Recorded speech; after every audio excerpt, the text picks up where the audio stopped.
because a lot of points have already been made by this end of the table. Okay. Be careful, you. Yes. Right.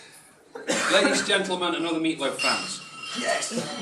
What an honour it is. What an honour to be asked to be Simon's best man.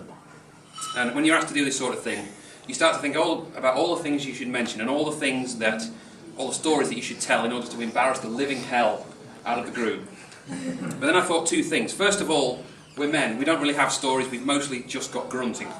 And second of all, I thought, how on earth am I supposed to write a speech about this man? This man is the most monosyllabic man on earth. I've known this man for 20 years, and in all that time, he's only said about 200 words to me. And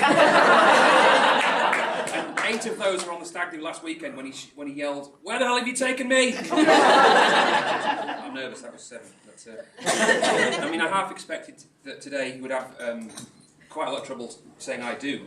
Just those 2 words on the end. I half expected you. I was terrified that you were going to answer with "Oakley dokley." I have to stop it before Laura. So, I thought I should do a little bit of research, find out who this man really is and what Laura is actually letting herself in for. So, I looked around. The early years were useless. The records all school records indicate that he was, in fact, a girl called Kelly Simon.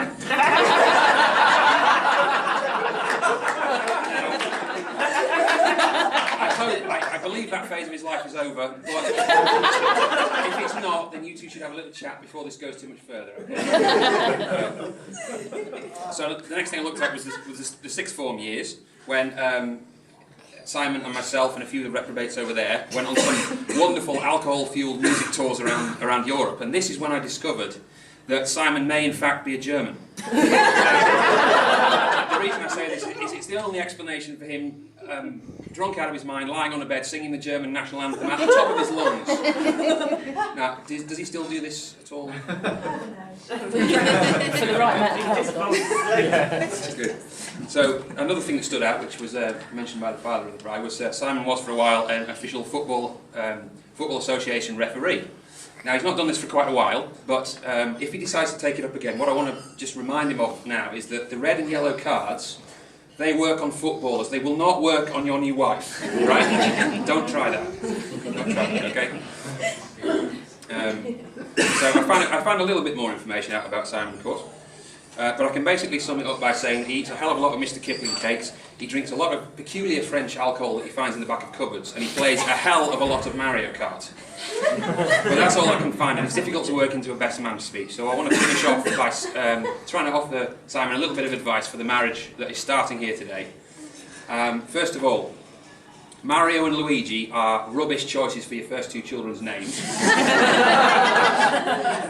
Second of all, what's Laura's is Laura's, and what's yours is Laura's as well. And that includes you not being allowed to drive her new car, which I've heard about yesterday. So.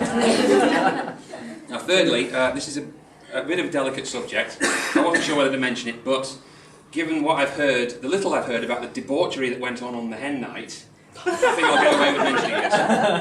And the subject is, of course, the wedding night. Now, all you need to remember, Simon, is that on your wedding night, it doesn't matter how much of a Blackadder fan you are, it doesn't matter how funny you think Hugh Laurie was playing the Prince Regent, it is at no time acceptable on your wedding night to shout, "Sausage time!"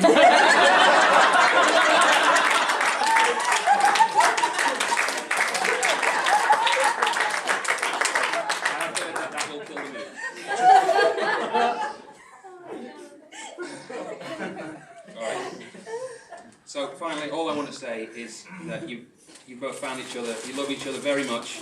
We can all see how happy you make each other. So finally, I'd like to ask you all to stand, please, and raise a toast to Simon and Laura.